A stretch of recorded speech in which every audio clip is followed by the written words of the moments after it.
Untuk apa manusia hidup? Wah, cilaka, orang ini sudah hampir bunuh diri ini. Why we live? Manusia hidup karena Tuhan menciptakan kita dengan tujuan-tujuan dari Tuhan. Alkitab mengatakan Tuhan menciptakan manusia pertama untuk mewakili Dia menguasai alam semesta, to domain over His creation. Saudara-saudara, Tuhan mencipta kita dan kita menjadi wakil Tuhan kepada semua yang dicipta. Di dalam hal ini ada mandat budaya, mandat ilmu, mandat manusia sebagai tuan rumah daripada alam semesta.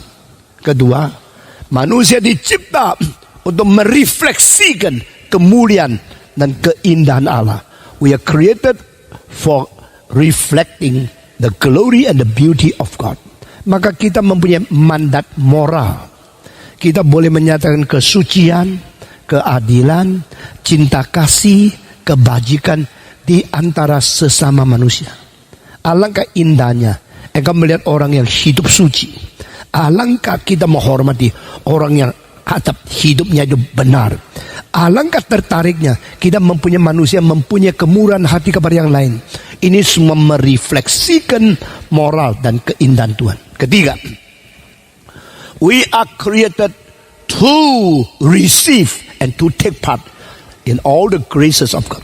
Kita diciptakan boleh menikmati mengalami anugerah Tuhan. Tuhan begitu baik kepada kita, memberikan matahari, memberikan oksigen, memberikan kesehatan, memberikan makanan. We can enjoy those. We enjoy what is given by God. We are created to experience, to take part, to enjoy all the graces of God. And the top of this is to enjoy and to participate, to enjoy and to experience the salvation of Jesus Christ. Manusia boleh menikmati keselamatan, pengampunan dosa dari Tuhan. Orang yang tidak hidup yang sukacita pasti dah beres hidup rohaninya.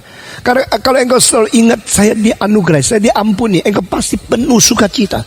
Terus komel, saya kurang ganteng, kurang cantik, kurang uang, mau apa lu? Hanya karena engkau sudah diselamatkan itu sudah cukup untuk engkau bagaimanapun bersukacita dan bersyukur kepada Tuhan. Tidak peduli berapa miskin. Abad pertama orang Kristen tidak ada uang, dikejar-kejar, dianiaya, dibunuh.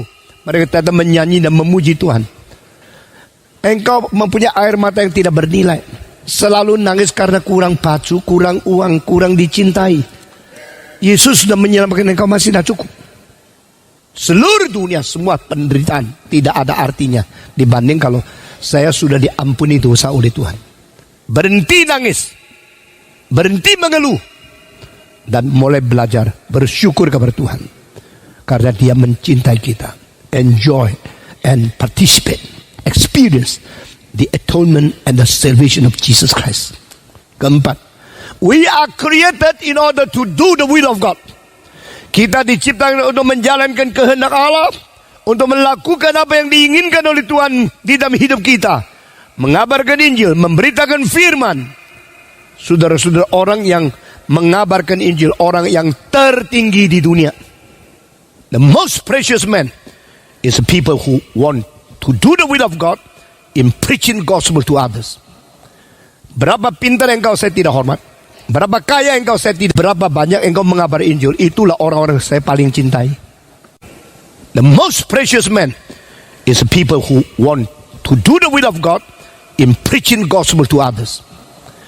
Berapa pintar engkau saya tidak hormat, berapa kaya engkau saya tidak rindu, tapi berapa banyak engkau mengabar Injil, itulah orang-orang saya paling cintai. Saudara-saudara, karena di dunia ini perlu ada orang memberitakan Injil. Dan kalau engkau bisa menjadi penginjil, berarti Tuhan memberikan tugas yang berat kepada engkau, dan itu ada penghargaan Tuhan kepada engkau. Jikalau engkau bisa menikah terhadap seorang yang mengabari Injil sungguh-sungguh, itu berkat Tuhan untuk seorang wanita. Engkau bisa mendukung, membantu seorang mengabarkan Injil, karena itu berkat dari Tuhan. Semua yang lain itu hilang. Engkau kerja apa saja, ratusan tahun kemudian hancur. Engkau menjadi profesi apa saja, karyamu itu habis. Tapi engkau memberitakan orang kembali kepada Tuhan, itu akan dibawa kepada Tuhan selama-lamanya. Itu mulianya luar biasa. Saya percaya Petrus sekarang melihat dari surga ke Galilea. Dia lihat laut Galilea masih di situ, tapi kapal-kapal yang dia dulu pakai menangkap ikan untuk cari duit sudah hancur, sudah 2000 tahun. Setelah lihat, oh, my boat is no more. The Sea of Galilee is still there. And what did I do? Petrus lihat ke bawah, semua karya dia sudah hancur, tapi dia menoleh ke belakang, lihat ribuan orang, puluhan ribu, jutaan orang menjadi orang Kristen. Karena hari itu dia mengatakan, saya meninggalkan semua, saya mau menjadi hamba-Mu, lalu mengabari Injil. Disitulah nilai kekekalan. Saudara-saudara, jangan bodoh, jangan kira engkau menjadi konglomerat, menjadi orang kaya itu sukses. Banyak konglomerat mendapatkan uang melalui moral yang sangat keji.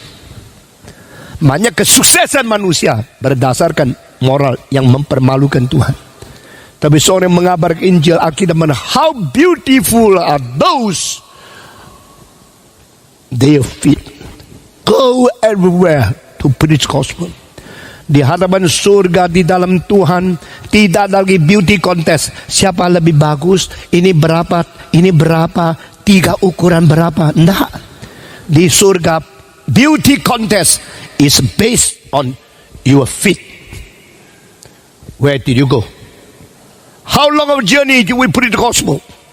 And according to your feet, beauty contest is there.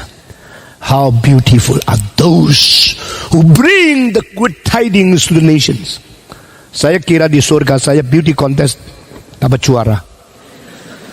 Tapi kamu yang cantik sekali, cuma setor muka tapi hidupnya tidak untuk Tuhan.